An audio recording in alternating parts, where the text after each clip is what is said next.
반갑습니다. 송재준입니다. 제가 한번 그런 생각을 해본 적이 있습니다. 지금의 이재명 체제에서 어떻게 하면 공천을 받을 수가 있고 어떻게 하면 국회의원이 될 수가 있을까 한번 생각을 해봤거든요. 그런데 이제 그 결론은 딱 한 가지인 것 같아요. 인간성을 버리면 된다. 이렇게 결론이 날 것 같습니다. 진짜 그 민주당 쪽에서 그나마 상식적이고 그나마 이성적인 판단을 한다라고 하는 사람들은 지난 공천 동안에 완전히 비명 행사를 하고 어느 누구도 공천을 받지 못했죠. 지금 이제 이재명 체제에서 공천을 받고 그리고 국회의원 배지를 단 사람들의 공통 분모는 뭡니까? 인간이 되기를 포기했다라는 거예요. 인간이 되는 게 뭐겠습니까? 이성적 사고를 할 수가 있다라는 것인데 그거 포기했죠. 그리고 또 인간이 되는 게 뭐겠습니까? 도덕적 양심적인 책임을 느낀다라는데 그것 또한 마찬가지로 포기했습니다. 그 인간이 되는 거를 포기한다면 이재명의 민주당 체제에서는 국회의원이 될 수가 있다라는 결론이 나는 것이죠. 그러다 보니까 21대 국회에 비해서 22대 국회가 좋아질 거라는 기대조차 우리가 하지 말았어야 되는 겁니다. 인간이 아닌 것들이 모여가지고 정치를 한다라고 권력을 갖고 완장차고서 떠들어대는데 이게 뭐 정상적인 국회가 될 수가 있겠습니까? 자, 그리고 또 이재명 체제에서 국회의원이 되는 방법 그거를 잘 보여주는 사람이 두 사람이 있는데요. 한 사람이 일단 전현이고요. 다른 한 사람이 이현주입니다. 이현주 같은 경우는 국민의힘 소속이었을 때 물론 뭐 워낙에 이게 뭐 철새 같은 이제 그 여자다 보니까 여기저기 뭐 왔다 갔다 해가지고 무슨 당을 뭐 몇 번을 왔다 갔는지 그것도 뭐 잘 몰라요. 평론하는 분들도 그것도 기억을 못합니다. 워낙에 뭐 왔다 갔다 많이 하다 보니까 그런 여자였지만 바로 직전까지는 어디 있었습니까? 국민의힘이 있었죠. 국민의힘이 있었을 때 이현주가 했던 게 뭡니까? 이재명 비판하고 민주당 비판하는 꼬라지가 한 번도 없었습니다. 사실상 윤석열 대통령에 대해서 사사건건 비판하고 매불쇼가 됐거나 김어준의 방송이 됐거나 이런 온갖 곳에 방송을 나가가지고 윤석열 대통령 출범 초반부터 시작해서 주구장창 비판했던 게 이현주였죠. 이런 여자가 그 직전에 대선 기간 동안에 누구 밑에 붙어 있었습니까? 홍준표. 홍준표 대선 캠프에 들어가 있었잖아요. 그러니까 수준이 비슷한 거 아닙니까? 홍준표도 그렇게 노는 거고 이현주도 비슷하게 노는 것이고 끼리끼리 모이는 거죠. 뭐 정상인들끼리 모여 있겠습니까? 그 홍준표 같은 경우는 어쩔 수 없이 국민의힘에 남아 있지만 이현주 같은 경우는 그런 어떤 게 필요 없으니까 대번에 예상이 됐던 것처럼 어디로 기어 들어갔어요? 이재명 밑으로 기어 들어갔잖아요. 이재명 밑으로 기어 들어갈 때도 진짜 막 온갖 그 뭐 제명어천가라고 해야 되는 것인지 이재명에 대한 찬사를 하고 찬가를 하고 막 이런 얘기를 하는 거를 듣고 있으면서 진짜 한때 제가 이현주를 도와줬었던 이현주랑 인터뷰까지 했었던 제 입장에서는 정말로 내가 야 이렇게나 사람 보는 눈이 떨어지구나라고 저 스스로를 한탄할 지경이었습니다. 자, 그런데 이랬던 이현주가 최근 들어가지고 묘한 행보를 보이고 있는데요. 결론부터 말씀을 드리면은 충분히 이현주는 뭘 할 수가 있다. 이재명을 배신할 수가 있다라는 겁니다. 자, 일단 이현주한테는 충성심 그리고 이념과 사상 철학 이런 거 있습니까 없습니까? 없어요. 이 여자한테 제일 중요한 건 뭐예요? 그냥 지금 이 순간에 나한테 공천을 줄 수 있는 사람 밑에 가가지고 구걸하고 그리고 개걸스럽게 그렇게 구걸하고 비참하게 구걸하고 배지 다는 거 이거 말고는 머릿속에 생각이 없는 여자입니다. 이런 여자가 이재명한테 충성을 다한다?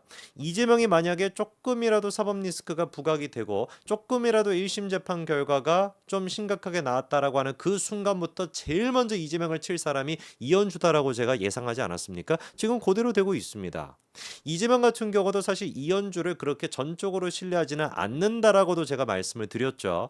그랬더니만 뭐 그 패널로 제가 나가가지고 그런 얘기했더니 무슨 뭐 말도 안 되는 소리 한다라고 했지만 결국에 어떻게 됐습니까? 이번에 최고위원 그 이제 그 선거 전당대회 기간 동안에 이재명의 픽이 이현주였다 아니었다? 아니었잖아요. 개같이 그냥 버리지 않았습니까 이재명이. 그러니까 오죽 답답했으면 이현주가 자기 라이브 방송에서 어떤 폭탄 발언까지 했었어요. 최고위원 경쟁자인 김민석 지금 1위를 달리고 있고 한준호 이런 사람들의 이름까지 직접적으로 언급하면서 누군가의 오더로 조직표가 움직인 것 같다. 당원 중심 민주정당을 만든다면서 이렇게 조직표를 움직여서 하는 건 거짓말이다. 정봉주를 언급했습니까? 무슨 뭐 김병주를 언급했습니까? 누구를 언급했습니까? 김민석 한주로 두 사람의 이름을 언급했다라고 한다면 100% 이거는 그냥 뭐 얘기하는 거예요? 이재명에 대해 가지고 비판하는 거 아닙니까? 이재명의 오도에 의해 가지고 개딸들의 지금 오도표가 움직이고 있다. 이 얘기를 했던 거 아니에요. 이게 이현주의 본심이거든요. 그리고 이재명도 마찬가지로 이현주를 챙겨줄 생각이 없고 그러니까 그게 오죽 답답했으면 이현주가 생방송에서 저런 얘기까지 했겠습니까? 근데 문제가 뭐예요? 이 여자가 지금 하도 오락가락을 많이 하다 보니까 이게 지금 국민의힘이라고 착각한 거죠. 국민의힘에서야 저런 식의 그냥 뭐라고 할까 윤석열 대통령을 비판하는 얘기를 하더라도 워낙에 이제 그 당원분들이나 지지자분들이 양반이다 보니까 이현주한테 무슨 뭐 실질적으로 피해가 되거나 정치적으로 피해가 되는 그런 게 뭐 없지 않습니까? 근데 뭐 개딸들은 다르지고 뭐 눈에 뵈는 게 없으니까 바로 득달같이 달려들어가지고 이현주를 그냥 개같이 물어 뜯었던 거 아니에요. 그러니까 그 이현주조차도 바로 뭐라고 또 해명을 했습니까? 진짜 비참하게 해명을 했습니다.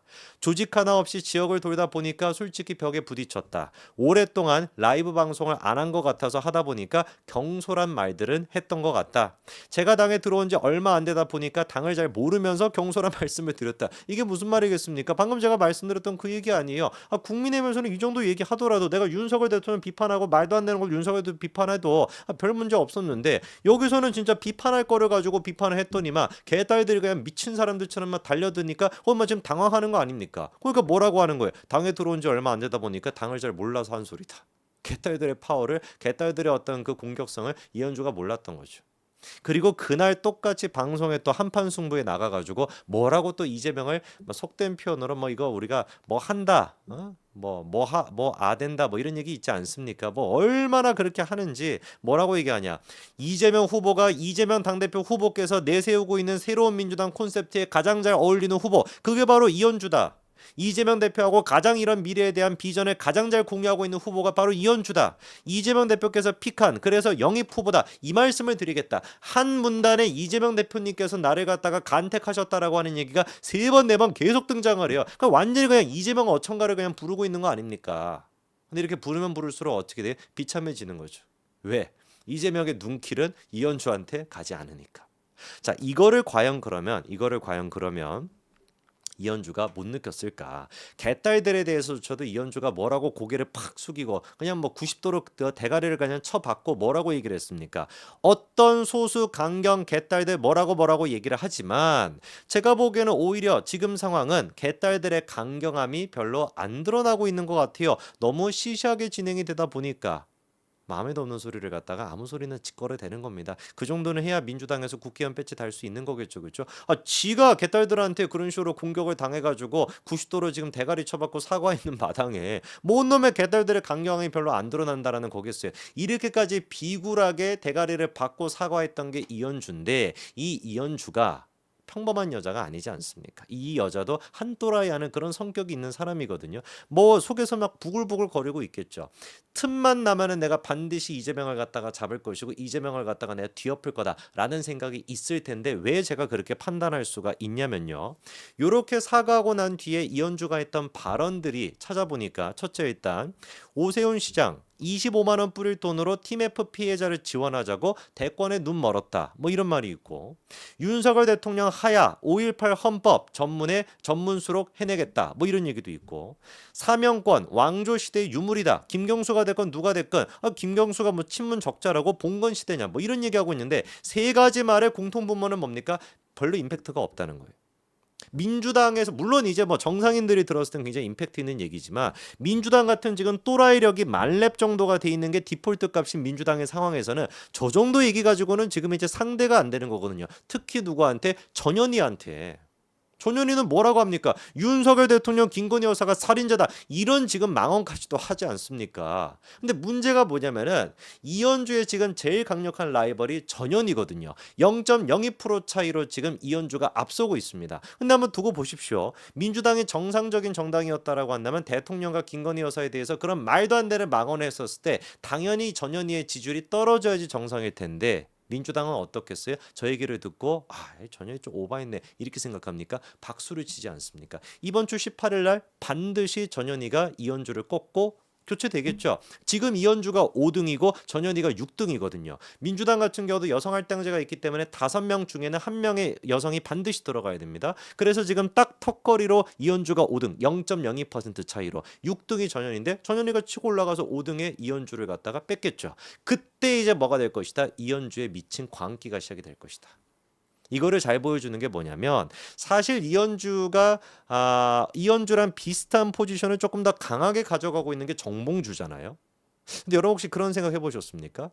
정봉주가 했던 얘기에 대해 가지고 최근에 요 일주일 사이 동안 정봉주가 논란이 됐잖아요. 이재명을 지금 치려고 한다고. 그러면 정말로 이현주가 이재명한테 충성을 다하고 내가 개딸의 어떤 그 데모 역할을 해야 되겠다라고 마음을 진짜 고쳐 먹었다라고 한다면 누구보다도 열심히 물어뜯어야 되는 사람이 정봉주 아니겠습니까? 가장 최근에 있던 논란이 정봉주고 정봉주를 물어뜯는다라는 게 이재명에 대한 충성심을 제일 잘 보여줄 수 있는 증표일 테니까. 그러니까 김병주가 됐거나 지금 뭐 별의별 인간들이 다 들고 일어나가지고 지금 이제 정봉주한테 공격하고 있는 거잖아요. 한번 찾아보십시오. 이현주가 정봉주에 대해서 욕하거나 비판한 게 있다 없다? 없어요. 페이스북도 제가 들어가 봤는데 페이스북 저희 사진 보여주시면은 가장 최근에 전현희가 미친 헛소리하고 난 뒤에 올라온 게 바로 지금 이현주의 이 게시물입니다. 이재명이랑 같이 뭐 어쩌고저쩌고 하겠다라는 것인데 페이스북 어디를 찾아보더라도 뭐가 없냐? 정봉주를 비판하고 있는 내용이 없어요. 이게 의미하는 게 뭘까? 제가 봤을 때는 이번 주 딱 돼가지고 18일 날 이현주의 랭킹이 전현희한테 뒤집힐 것이고 이현주가 6등이 돼가지고 최고위원회 들어가지 못하는 그날 누구랑 같이 협동작전을 필 것이다. 정봉주랑 같이 이현주의 그 분노가 폭발할 것이다. 정봉주도 또라이고 이현주도 또라이입니다. 두 또라이가 만나가지고 이재명을 어떤 식으로 흔들어대는지 우리는 그냥 지켜보면 될 것 같습니다. 여기까지 말씀드리겠습니다. 감사합니다.